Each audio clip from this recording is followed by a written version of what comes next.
বিরতির পর স্বাগত।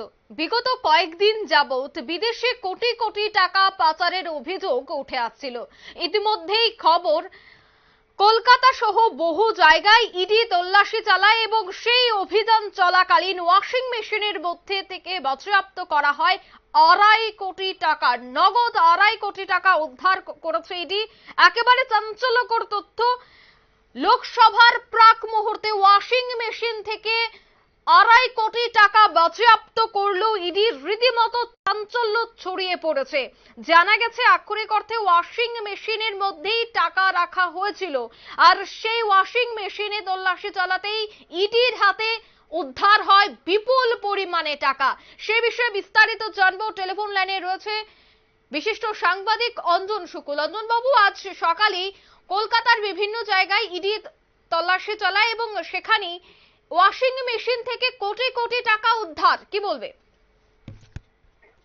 দেখো, বিদেশে কোটি কোটি টাকা পাচার করার মামলায় বিগত কয়েকদিন ধরে কলকাতা সহ দেশের বিভিন্ন জায়গায় তল্লাশি চালায় ইডি আধিকারিকরা। সেই অভিযান চলাকালীন ওয়াশিং মেশিনের মাধ্যমে বাজেয়াপ্ত করা হয়েছে 2.5 কোটি টাকা নগদ, যা আক্ষরিক অর্থে ওয়াশিং মেশিনের মধ্যে বাজার থেকে কালো টাকা সাদা করার ধান্দা চলছিল বেশ কয়েকদিন ধরেই। সেই চক্রের বিরুদ্ধে তদন্তে নেমে বড়সড় সাফল্য পেয়েছে ইডি আধিকারিকরা। রিপোর্ট অনুযায়ী বিদেশে কোটি কোটি টাকা পাচার করার মামলায় বিগত কয়েকদিন ধরে কলকাতা সহ দেশের বহু জায়গায় তল্লাশি চালায় ইডি। সেই অভিযান চলাকালীন ওয়াশিং মেশিনের মাধ্যমে বাজেয়াপ্ত করা হয়েছে 2.5 কোটি টাকা নগদ, যা দেখে তদন্তকারী অফিসারদের চক্ষু চরকগাছ হয়ে গেছে। দেখা গিয়েছে এই অর্থ পাচার মামলায় ইডির নজরে ছিল ফ্যাব্রিক নির্মাণ সেটিং অ্যান্ড লজিস্টিক প্রাইভেট লিমিটেডের নামক একটি সংস্থা।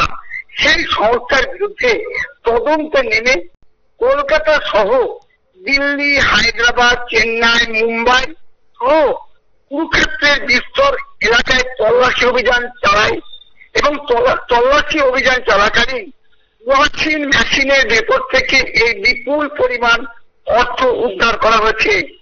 রিপোর্টে দাবি করা হয়েছে সিঙ্গাপুরের সংস্থা পণ্য পাঠানোর নাম করে ওয়াশিং মেশিনের ভিতর করে পাঠাতেন এই টাকা। এর মাধ্যমে কালো টাকার সাদা করা হতো। এই জালিয়াতি কারবার চলছিল বেশ কিছুদিন ধরে বলে ইডির গোপন সূত্রে জানতে পারা যায়। এই তদন্তে নেমে দেশের বিভিন্ন জায়গায় তল্লাশির সময় কোটি কোটি টাকা উদ্ধার করা হয়েছে।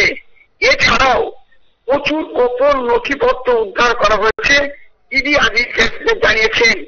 ইডির সূত্রে আরো একটা মারাত্মক খবর রয়েছে। দেশের মোট 47টি ব্যাংকের অ্যাকাউন্ট মিলেছে।